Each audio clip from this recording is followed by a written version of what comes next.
Number 22, Mizzou against number 8, Oklahoma. Oklahoma's a 7.5 points favorite. The over-under I have is 7.5 Matt Zoller's completions. That's what he's averaging so far in his first 2 starts. The true freshman Mizzou quarterback. Not ideal. Well, the ideal play for Mizzou is for him to hand the ball off. So hold on. True. Very, very true. I would still like more completions, all things being equal. I think I would. Less eye black, more completions. I think they've been pretty solid on that from the jump. Maybe that's a boomer take. I don't know. Worth noting, Bo Perbula is back practicing on a limited basis. CBS reported earlier in the week that there was early optimism that he could return. Sounds kind of like Zollers would still be the starter in this one. Never rule that out. Again, I always mention we do this before injury reports. We're recording this Wednesday morning. Injury reports, by the time people are listening to this, Wednesday night, they're very often out. That's probably going to give us a better idea of how this is going to go. Not sure that you would want Bo Perbula on an expedited return against this Oklahoma defense, which has been terrorizing quarterbacks with or without our Mason Thomas. Go ask Joey Aguilar. Go ask Ty Simpson about that. Not a fun hang, this Oklahoma defense. Very aggressive. Brent Venables has been just licking his chops the last few weeks. The turnovers that they weren't forcing in the beginning of the season, those have been there. The havoc that we talked about last week, it's here. Very much so. Shaka Smart would be very proud of this group. After not forcing a single turnover those first 4 games, Oklahoma has forced multiple turnovers in 4 of the last 6, including 3 turnovers forced in the last 2 games. Problematic for Mizzou, that is, after Mizzou turned the ball over multiple times in each of Zoller's first 2 starts. In 4 of the last 5 games, that was with Bo Perbula as a starter in 3 of those games. Those 3rd and 7s for Mizzou, that's the danger zone of this game. That's where this game can really flip. The good news for Mizzou, as you mentioned, Ahmad Hardy, they have him. He's usually pretty good at keeping you out of 3rd and 7. He's up to 932 yards after first contact. He's going to hit 1,000 yards after first contact like he did last year. The 2-game stretch, though, that kind of took Hardy out of the Heisman conversation was against Bama and Auburn, both of whom have NFL run stoppers up front.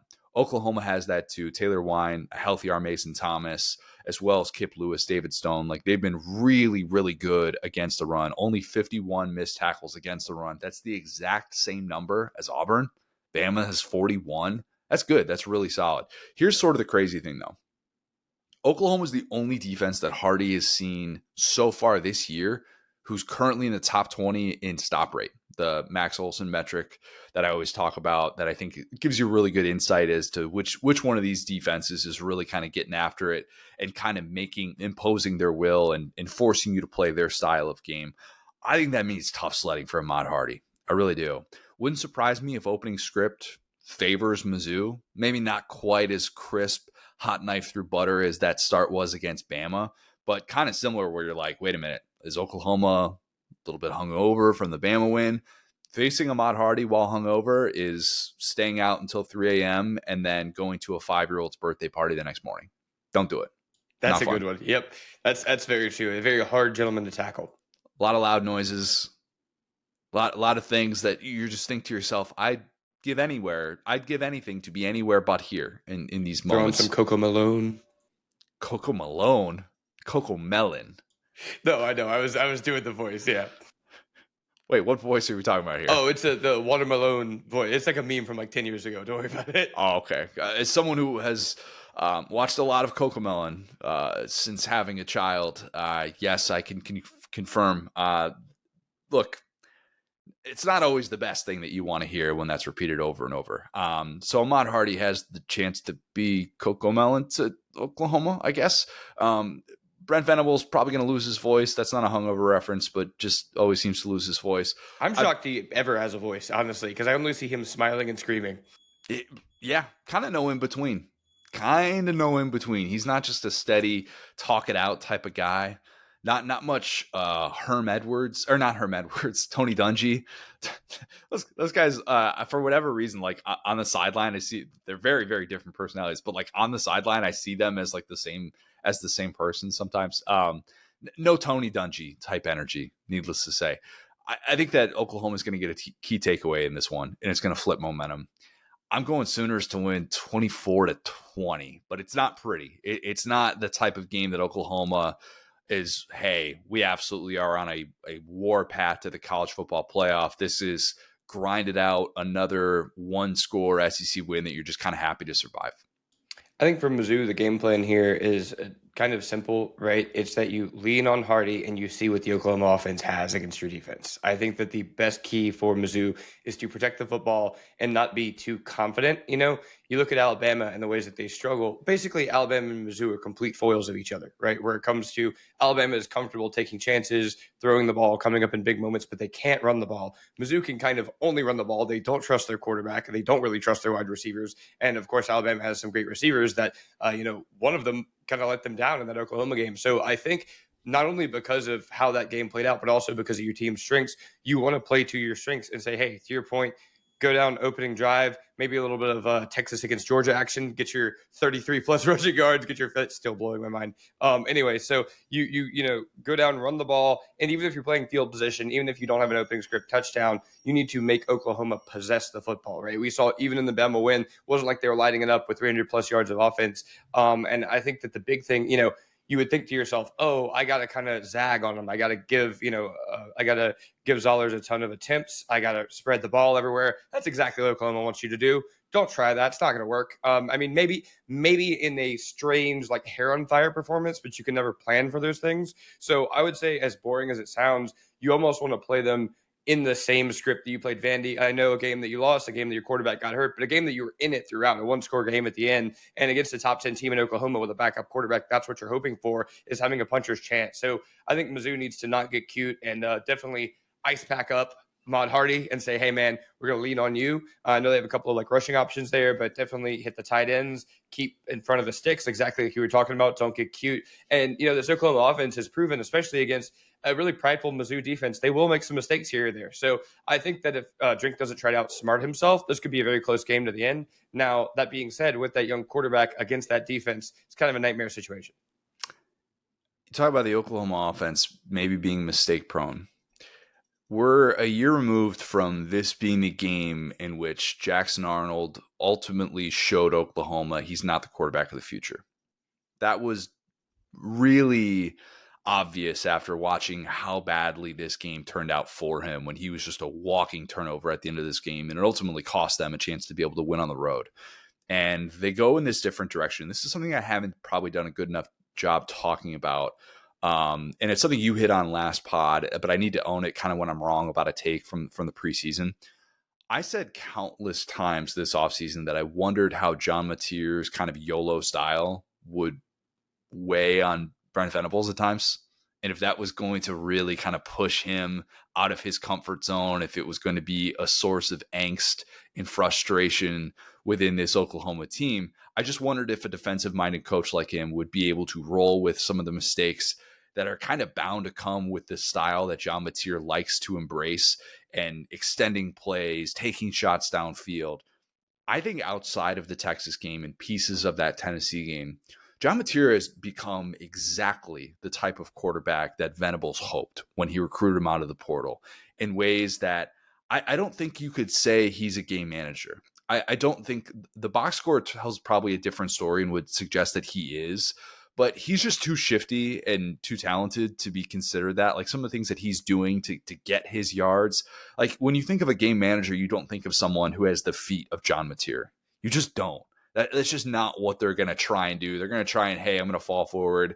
I'm going to just, get out of bounds and, extend the football. They're not going to do the things that he's going to be willing to do within a given play. And you also don't think of someone who could take on the front side pressure like he does and then hit a guy downfield to move the sticks, almost like what Lenore Sellers does when he's rolling. Mateer only has 2 turnover-worthy plays under pressure this year. Trinidad Chambliss is the only starting SEC quarterback with fewer. He's so good, man. He's on all these lists, isn't he? Yeah, Chambliss really is. I mean, like he's it's going to be a difficult thing to kind of he like this is Ole Miss discussion, not Oklahoma, but like I was thinking about this earlier. Chambliss is the only reason that I haven't compared Ole Miss to 2024 Tennessee. like Lacey in the Dylan Sampson role. Like I think Chambliss is kind of the difference in what they are. And I guess Oklahoma or Ole Miss rather defensively is different than what Tennessee was, but there are a lot of similarities between those two teams and how they could look getting into the college football playoff. Ole Miss might have the benefit of hosting, but yeah, Chambliss is a difference maker. He has been for sure. And with a lot of these metrics that you look up, you're like, oh, there he is. There he is. He's at the top. Wow, that's pretty impressive. But last year on passes 20 yards downfield, John Mateer had 8 turnover-worthy plays. This year, only 3 in those spots. And he's attempting less of those throws, which you kind of assume that would be the case given how they try and win some of these games. But still, he's not flipping the field and doing these things that are just going to cost Oklahoma in the way that Jackson Arnold did last year. Took the bad grounding penalty late against Bama that pushed OU out of field goal range, which is darn near impossible with Tate Sindel. But he's just taking far fewer sacks than he did last year. The Texas game was bad, really bad. 6 turnover-worthy plays, coming off the thumb surgery and all that stuff. How much of it was the thumb? How much of it was just really good Texas defense? I don't know, but he hasn't had more than 2 turnover-worthy plays in any other game this season. Only 3 turnover-worthy plays in the 4 games since Texas.